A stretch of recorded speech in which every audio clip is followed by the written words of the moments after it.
Salut à toi, bienvenue sur ma chaîne. Moi, c'est Kamsu Lionel, le promoteur de l'entreprise Lionel Trading Academy. Alors, dans cette vidéo aujourd'hui, je me propose de partager avec vous les notions de base en trading. Pour les néophytes, pour ceux qui ne savent rien en trading, pour ceux qui n'ont jamais compris parler de la bourse, alors cette vidéo est pour vous, car dans cette vidéo, nous allons voir les notions pratiques en trading. Alors, c'est quoi ces notions pratiques en trading? Généralement, lorsqu'on parle des notions pratiques en trading, on fait référence ici à des termes qu'on utilise en trading au quotidien. Alors, c'est très simple ces termes-là et ensemble, je vais vous expliquer de quoi il s'agit lorsqu'on parle des notions pratiques en trading. Nous avons plusieurs notions pratiques en trading, mais j'ai sélectionné les 10 notions indispensables qu'un trader doit savoir pour pouvoir rentabiliser son trading au quotidien. Alors, ces notions-là sont quoi? On va parler notamment ici des ordres d'achat, des ordres de vente, quand est-ce qu'il faut vendre, quand est-ce qu'il faut acheter. Nous allons parler des ordres de clôture. Lorsqu'on clôture une position, ça veut dire quoi? Nous allons parler du PIB, nous allons parler du lot, nous allons parler des effets de levier, nous allons parler des différents intervenants que nous avons sur les marchés financiers. Parce qu'en effet, chaque trader a un plan de trading. Chaque trader a une stratégie qu'il adopte au quotidien. Par conséquent, il va falloir définir son horizon de temps. C'est justement pour cela qu'en effet, il faut parler des scalpers, il faut parler des gens qui font de l'intraday, il faut parler aussi des gens qui font du swing trading. Alors après ça, nous allons voir l'analyse technique et l'analyse fondamentale. De quoi il s'agit lorsqu'on parle de l'analyse technique, de quoi il s'agit lorsqu'on parle de l'analyse fondamentale. Alors, je vais prendre le tout premier thème que j'ai mentionné lorsque j'ai commencé à lister ces notions de base en trading, qui étaient les ordres de vente et les ordres d'achat. En effet, c'est quoi un ordre de vente ou alors c'est quoi un ordre d'achat? Vous deviez d'abord savoir que sur les marchés financiers, nous avons ce qu'on appelle les ordres directs et les ordres différés. Je ne pense pas pouvoir expliquer ces termes-là dans cette vidéo puisque ce que j'ai prévu pour cette vidéo, nous aurons une vidéo déjà assez dense. Par conséquent, je vais juste vous expliquer les termes d'achat, les termes de vente. D'abord, le trading, c'est quoi? Le trading, c'est juste l'activité qui consiste à acheter et à vendre ce qu'on appelle des actifs financiers. Lorsqu'on parle d'actifs financiers, ici, on fait référence à tout ces choses-là qu'on peut négocier sur les marchés financiers. Généralement, on va parler ici du Forex. Et sur le Forex, nous allons voir les actifs comme l'euro-dollar, qui est justement des paires de devises. Nous allons voir le dollar, la livre sterling, le dollar zélandais, le franc suisse, le yen japonais. En fait, ça, ce sont des parités qu'on retrouve sur le Forex. En dehors de cela, nous avons aussi le marché des indices. Nous avons les indices synthétiques où je suis spécialisé, ou alors les indices boursiers comme le CAC 40, le Dow Jones, le Nasdaq, ainsi de suite. Tout ça, ce sont en fait des actifs financiers qu'on retrouve sur les marchés financiers que vous pouvez négocier. Alors, tout ce qu'on peut négocier sur les marchés financiers, c'est ce qu'on appelle des actifs financiers. Alors, lorsque je parle ici des ordres, on place des ordres sur un actif précis qu'on a choisi. Donc, nous avons les ordres de vente, comme j'ai dit, et aussi des ordres d'achat. Quand est-ce qu'on place un ordre de vente? On place un ordre de vente lorsqu'on anticipe une baisse des cours. Cela veut dire tout simplement que si vous êtes sur une paire de devises du Forex, comme peut-être l'euro-dollar, et que vous pensez qu'en effet, cette parité-là va perdre de la valeur, tout ce que vous avez à faire, c'est de vous placer en vente. De la même façon, si vous êtes sur une paire de devises, comme peut-être la livre sterling avec le yen japonais, et que vous anticipez qu'en effet, cette parité-là doit prendre de la valeur, tout ce que vous avez à faire, c'est de vous placer en achat.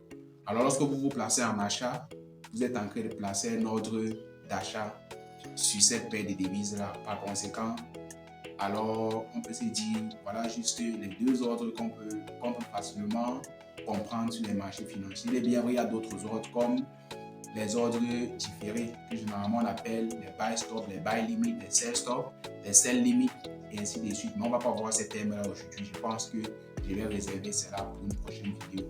Ici, là, nous parlons des notions de base en trading. Ce qu'il faut savoir au préalable en trading. si déjà j'aborde le sujet des ordres différés, les ordres différés, en effet, c'est pour des professionnels qui anticipent et qui savent exactement à quel niveau ils peuvent placer un ordre différé. Par conséquent, nous allons laisser cela pour une prochaine vidéo.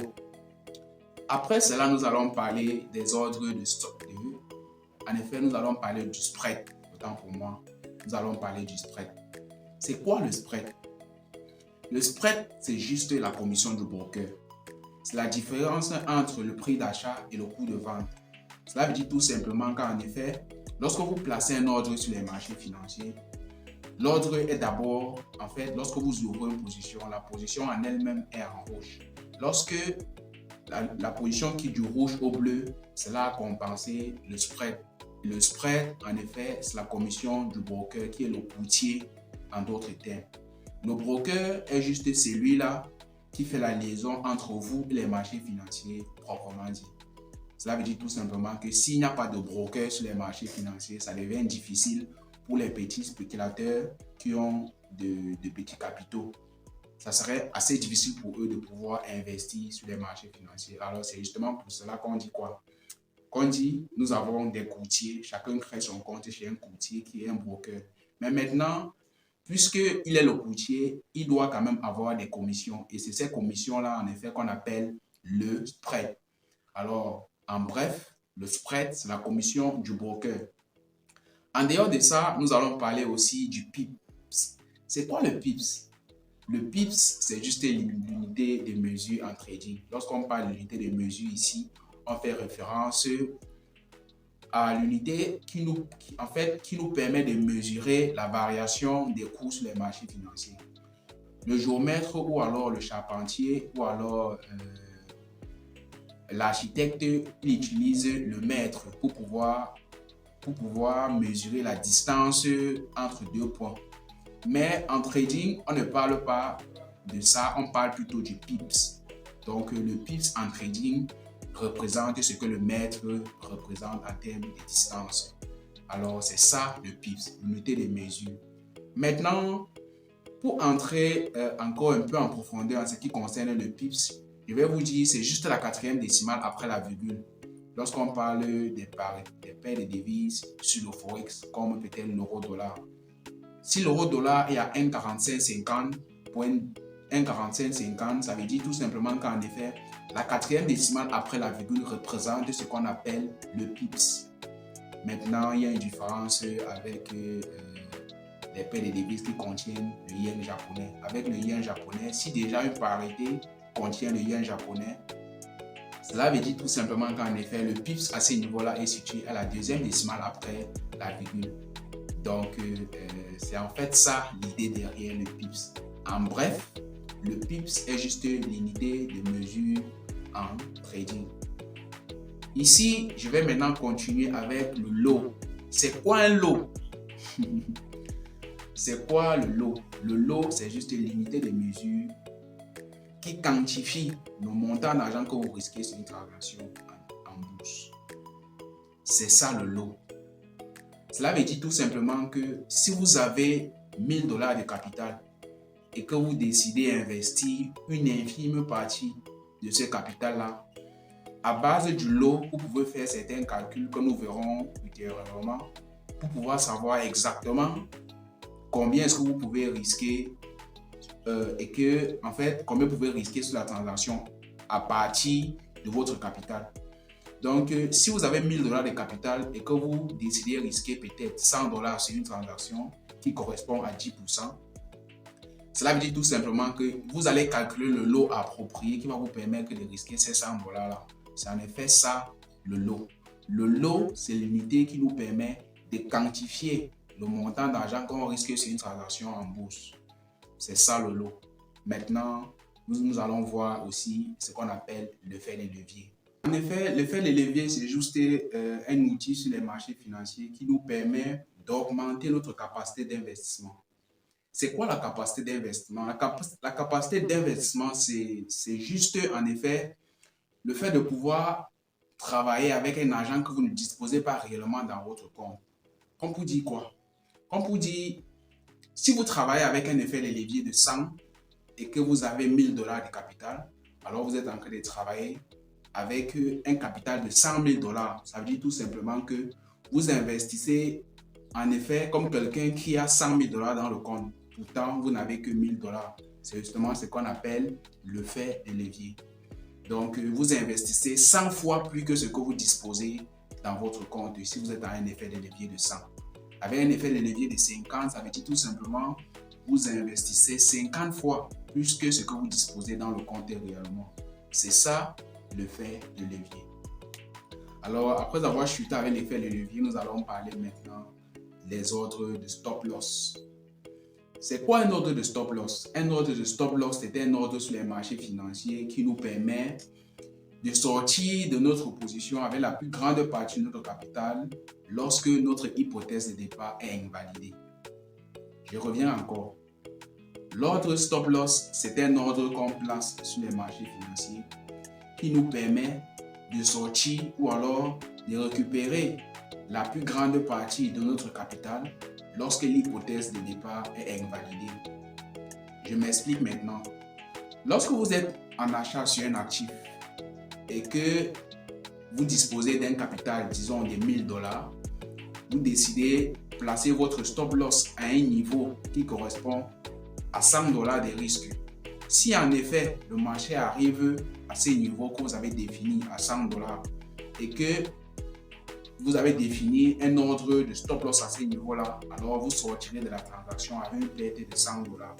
C'est en effet ça le rôle du stop loss, puisque votre hypothèse de départ est invalidée. C'est justement pour ça qu'on dit en effet, l'ordre stop loss, c'est un ordre sur les marchés financiers qui nous permet de sortir de la transaction lorsque l'hypothèse de départ est invalidée. C'est ça l'ordre de stop loss. Maintenant, nous allons voir l'ordre take profit. Un ordre take profit, c'est un ordre qui nous permet de récupérer ou alors de prendre nos bénéfices lorsque le marché nous donne raison. Donc après avoir réalisé une plus-value, nous sortons de notre position automatiquement lorsque nous avons placé un ordre take profit. C'est ça le rôle du take profit. Le rôle du take profit, c'est de nous sortir de la transaction, de récupérer notre gain ou alors nos différents gains sur les marchés financiers lorsque le marché nous donne raison. C'est ça le take profit. Maintenant, nous allons parler des différents intervenants sur les marchés financiers. Et après cela, je pense que vous aurez compris en effet les 10 notions de base indispensables pour un trader qui veut être rentable sur les marchés financiers. Donc maintenant, j'aborde la notion du scalping, de l'intraday et du swing trading. C'est quoi le scalping? En effet, le scalping, c'est une technique sur les marchés financiers qui permet aux traders ou alors qui nous permet de prendre des positions à court terme. Donc, lorsqu'on dit qu'un trader, c'est un scalper, cela veut dire tout simplement qu'en effet, il trade dans des unités de temps assez petites. Des unités étant comme M1, M2, M3, M4, M5, jusqu'à peut-être M15. Parfois, les gens se disent que même jusqu'à M15, c'est toujours du scalping. Alors, si vous êtes quelqu'un qui trade de M1 à M15, à M10, on peut se dire, alors vous êtes quelqu'un qui fait, en fait, vous faites du scalping. Après le scalping, il y a maintenant ceux qui font de l'intraday, qu'on appelle généralement du day trading. L'intraday, c'est juste une technique qui nous permet de prendre des positions qui peuvent durer des heures, qui peuvent durer des minutes, 30 minutes, 1 heure, 2 heures, 3 heures. Mais en effet, on ne dort jamais avec un profit flottant en cours. L'intraday, c'est en effet le fait de fermer toutes ces transactions après une séance d'une journée. Cela veut dire tout simplement, au voisinage de 23h59, vous devez clôturer votre position quand vous faites de l'intraday. Donc lorsqu'on fait de l'intraday, on ne dort pas avec des profits flottants en cours. C'est ça le rôle de quelqu'un qui fait de l'intraday. Le day trading veut dire tout simplement clôturer ses positions à la fin de la journée. Maintenant, nous allons voir le swing trading. C'est quoi le swing trading? Le swing trading, c'est juste le fait de prendre des positions qui peuvent durer plus d'une journée, qui peuvent durer des heures, qui peuvent durer des semaines, qui peuvent durer des mois, qui peuvent durer des années. Alors, c'est ça du swing trading. Ceux qui font du swing trading trade généralement des unités étant comme daily, weekly, monthly, et ainsi de suite. C'est ça le swing trading. Alors, je pense que vous aurez appris quelque chose de nouveau aujourd'hui. Rendez-vous dans une prochaine vidéo pour des choses exceptionnelles.